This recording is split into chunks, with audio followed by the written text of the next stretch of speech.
It's kind of sad that I have to put all of these topics in today's video under one title, because honestly, these could be 5 different videos with as big as the news is, but I know the news will be outdated by the time I get to it, so it's just going to be in one. From the Apex pros getting mad at the Apex casuals for something that they didn't even do, the Apex devs getting mad at the Apex pros, to insider leaks that just got released and confirmed something that we've been speculating for quite some time. Literally so much to discuss today, so like the video, subscribe to the channel if you guys are new. As always, I picked the winner of the Heirloom yesterday, Path of Glory. Unfortunately, he has not responded. He's got about 6 hours to do so. If not, I'm going to pick another winner. That's why I announced it a little sooner this time. So yeah, make sure you're liked, commented, and subscribed. So let's go ahead and jump into this one. I'm just going to call this video number 1 because I don't know how long it may be, but Insider Gaming, coming from Crowdrindo, shared some information about season 16, and it seems like the new event is going to be called, quote, Imperial Guard Collection Event, and a rethemed Wraith Heirloom will be free reward if you buy the whole collection event. Before you get all excited about a free reward,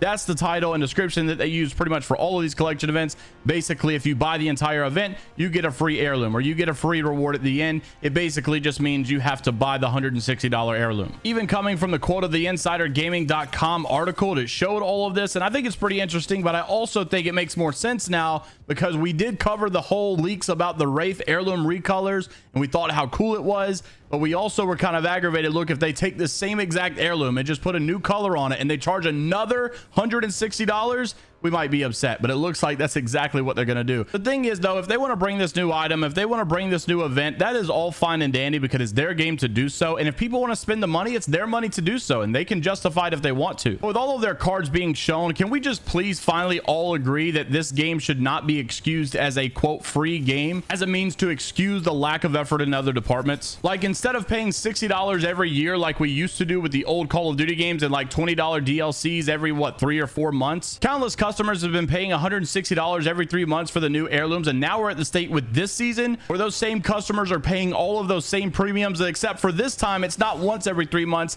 it's 3 times in 3 months. We've had the Wraith Heirloom Prestige skin, we've had the Seer Heirloom, we're also getting this whole Peacekeeper reactive skin in the next event, which is literally like a week away. To be honest with you, I'm fine with all the money grabs, I'm fine with all the events as long as we keep getting new game modes to play and stuff like that. Like, I'm actually excited that we got a lot to do coming up the next couple of months with this game, and if that's the direction we want to keep going, then I am all for it. Keep bringing the skins, let people spend all the money that they want to. I'm down for that. As long as the game is feeling fun, I don't care what we do. But can we please just all come together as a community now and say, look, we are allowed to complain about features not being here because it is not just a free game that they don't really make money off of, therefore they can't really bring those features. Companies, especially EA, don't make their games free because they love you and they want to make you happy, and they just love the fact that everybody can play their game for free. There's still a thing called waves and trends where they picked up on a much better marketing system where you can make way more money and monetize your game way better if you'll stop charging, but rather just bring events and content that people can pay higher premiums for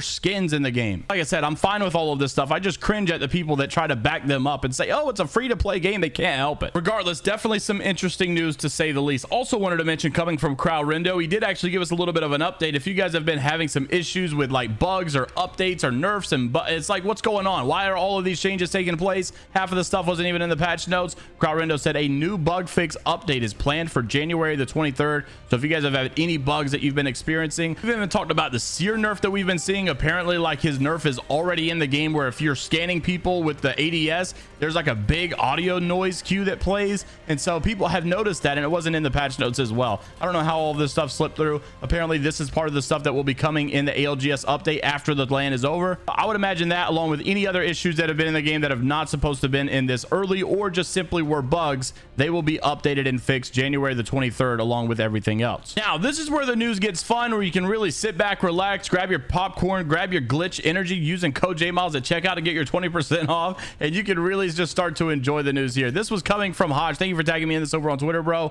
But this was insane. An Apex Legends developer going at it with an Apex Legends pro. The cringe that you are about to experience is unbelievable, but it's also pretty an interesting story to follow. So starting it off, K Swinney, a pro player for Element 6 over in the ALGS scene, actually made this tweet saying, "We need to change something for EU ranked. It's unplayable. A whole split. I play one game. I got aimbotted. I don't want to play anymore. We need anti-cheat staff for EU. No hates towards anyone, but nothing has been done for years. Take a look at this." An Apex Legends security team member, Red Spider, made a response to this and said, "We do have people in EU," smiley face, and he showed a response that he made to Clover saying, "No, but FYI, bans happen every day. Also, contrary to popular belief, Apex has a dedicated team of security analysts." And with the retweet obviously saying that we have people in EU, K Swinney decided to respond to this guy who is one of those people and said, "Nope, that's not true." Basically just saying you're wrong, or replace them. Now, I don't know if he just did not know who this guy was that he was talking to. Maybe he didn't realize he was a developer at the time and he thought he was just a fan member trying to like throw hate. And I'm not even saying that K Swinney doesn't have a point here to say like, okay, the obvious issue is over there in EU and they've got to fix some of these aimbotters and stuff. I'm not saying that he's wrong about that, but I'm just saying, look,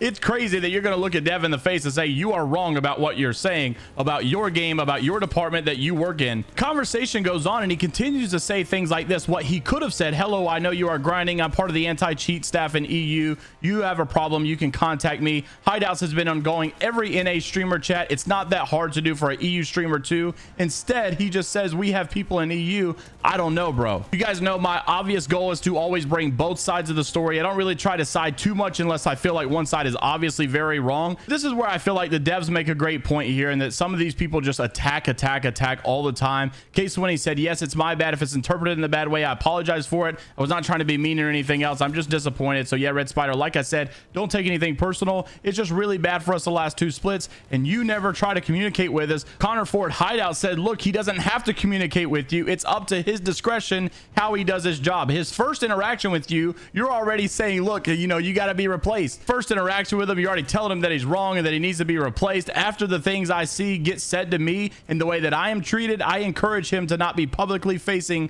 as much, honestly." It's definitely a double-edged sword. You know, a lot of these Apex Legends developers decided to go public on Twitter on their personal accounts and make themselves known for who they are and what they do in their job. So they kind of open themselves up to a lot of stuff. At the same time, I see why they don't say as much things publicly anymore, because they know they're just going to get roasted for it. So I do got to give props to Josh Benita, though, that this man still continuously says things publicly. And even if he gets wrong, even if he messes up and he gets roasted by the community, he'll just come out and hold his L publicly. So, I mean, I got to give props to where props are due. Also wanted to mention here, yesterday we saw that skill-based matchmaking is going to be changed very soon. And some even regions have had it changed already. They basically said on their, you know, article yesterday in their blog post that they're going to be continuously rolling these new changes to the skill-based matchmaking and retiring their old skill-based matchmaking system. And basically they're just going to start rolling these out region by region, and as they see success, they'll just continue to roll this stuff out. Well, actually, we did have an update from iLoot Games saying that basically a lot of these changes are not going to be as good